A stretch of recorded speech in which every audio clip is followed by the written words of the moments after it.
Mark Levin is going to talk to us about Israel and what it's doing to free the hostages. I'm Tala Traveling Clad, your favorite Zionist prince. Let's take a look at this clip. Life, liberty, and Let's Levin. talk about Gaza. You've been trying to get these hostages out since day one. You're dealing with monsters. These are terrorists. The things that they did to your people are indescribable. They're so bad that I'm not allowed to play the videos on television.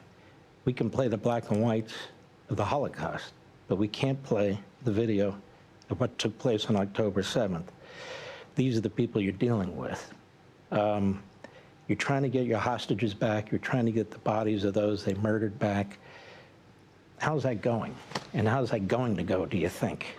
Well, the only reason it's not finished is because they have the hostages. And we are doing everything we can to not to cause them harm.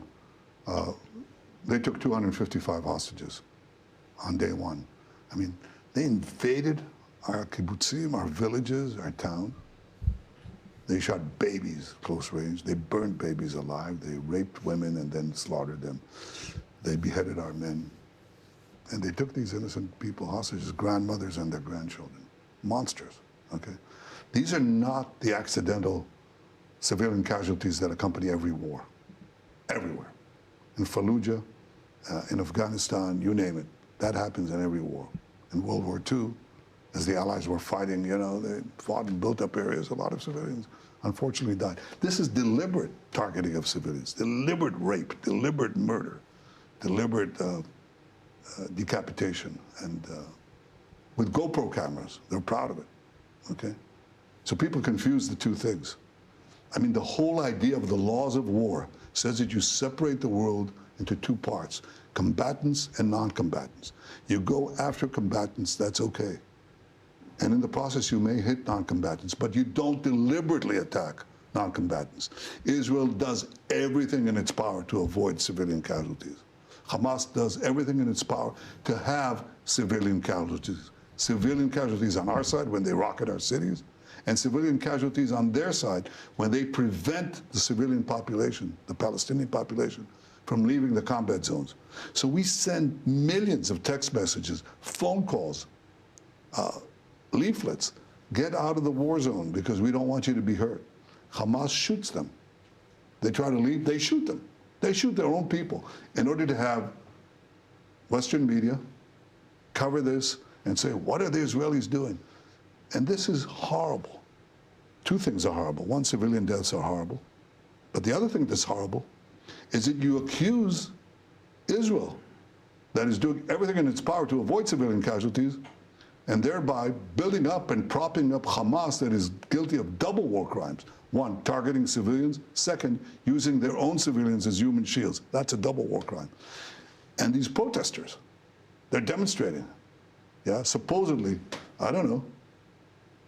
You want me to vent this off? I'll tell you. Gays for Gaza. That's chickens for KFC. Women for Gaza. Women for Gaza. Women are chattel. They're property in Gaza. They're nothing, you know? And you see how blind are these people?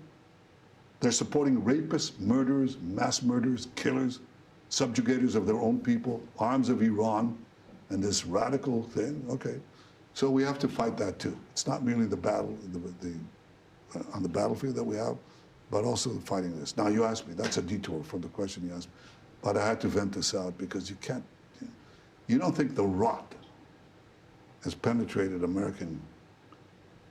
parts of American academia and parts of American society that much, but apparently it has. And this is a time for correction because in the Middle East, everybody knows the truth. They know the truth. So what happened here? We had 255 hostages, okay? We liberated, we returned to Israel 148 that are alive, 205 altogether, 205, most alive, some dead. And we've got 50 left. 20 are alive, 30 are not alive. And I intend to get all of them back. To do that, we're now negotiating a deal, which would give us half the hostages, living and the dead, for 60 days ceasefire. We're working on it. I worked on it with President Trump on this visit, and I hope we get it. I want as many saved. And in the process, we hope that we can get an arrangement where we can bring humanitarian aid to the civilian population without having Hamas loot it. That's what they do. They loot it, jack up the prices, and use the money to recruit 14 and 15-year-olds to their terror army. I hope that changes. So we're working on it, but I think we'll end up meeting all our goals, achieving the release and safe return of our hostages, all of them, destroying Hamas. They're not going to be there any more than the Nazi SS would be left in Germany, and ensuring that Gaza doesn't pose a threat to Israel anymore. I'm confident we'll achieve that. That's more or less the last stronghold of Iran in our neighborhood, except the Houthis. How come they're not demonstrating for the Houthis? There's no difference between the Houthis and Hamas. They're exactly the same thing. They'll get around to it. Also, we should add. Hey, Sean Hannity here. Hey. I feel like this is important to say. I feel like we're seeing a shell of Bibi's former self.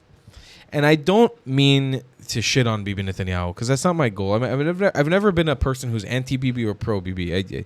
I'm a fence sitter. Fuck me. Fuck you, fuck me. I don't know what to tell you. That's what I am. I've never been a pro-Trump or anti-Trump guy. I like a lot of Trump things that Trump does recently, I'm very pro. But this is not me. You're never going to catch me being like, yeah, I'm a fucking dirty, stupid Jewish fence sitter. What can I tell you?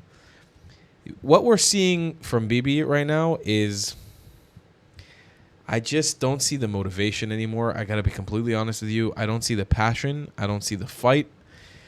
I think first of all, we're all sort of fatigued. Palestinians, the Arabs, the Jews, Israelis, everyone's fatigued right now. It's been going on for way too long.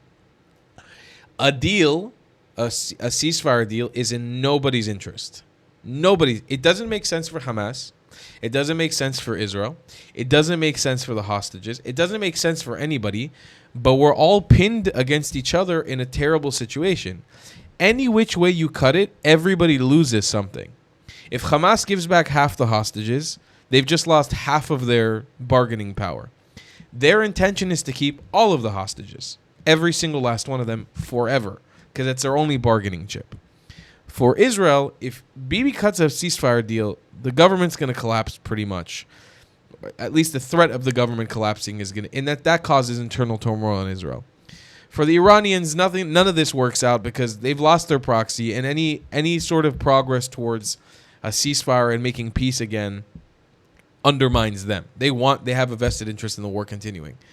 So all of us are sort of suffering right now, and I have to be completely honest with you. I'm at the point where I'm like, I've been very anti many of these ceasefires just because I don't know what's left for us in Gaza unless we can actually fight unrestrained, which we've never really been allowed to do.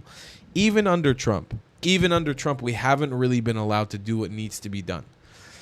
We haven't been able to radically shift and move the population around at willy-nilly, and whoever has to die has to die. We've never been able to do that properly to actually achieve the goals of the war, which is taking control or taking back pieces of Gaza. And I don't know anymore. I got to be honest with you. I'm at complete loss for words of what we can do. It feels like we're at this sort of stalemate, and a really nasty stalemate at that. And I'm hoping and praying for better times. At this point, that's literally all I have left in me is hopes and prayers. I want every single one of the hostages back home, but I also want this to make sense. And for all the soldiers that are fighting and dying in Gaza, it's like the most heartbreaking thing in the world. We're losing at least 2-3 soldiers a week now, sometimes 5. It's really bad. And I want it to make sense for everybody. I want it to be in the best interest of everybody, obviously in Israel and in America and in the Middle East, not specifically the Palestinians or for the Palestinians, yes, but not for Hamas.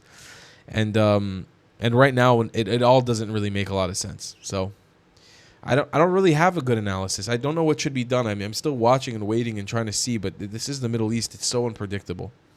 I'll see you guys in the next one. I love you long time. Goodbye, Klats. If you believe in my content and want to support me, just know your help is needed. There's a bunch of great ways to support me, being PayPal, Buy Me a Coffee, or joining my Patreon community down below. Patreon is the best way to support my channel, and you'll get a bunch of cool perks depending on what tier you join. Another great way to support me is by buying my merchandise on thetravelingclat.com. I regularly drop new merch designs like this beautiful hat or this amazing shirt, where you can support the channel and get something cool for yourself. I also have an amazing Discord community with people from all over the world. Thank you so much for your support.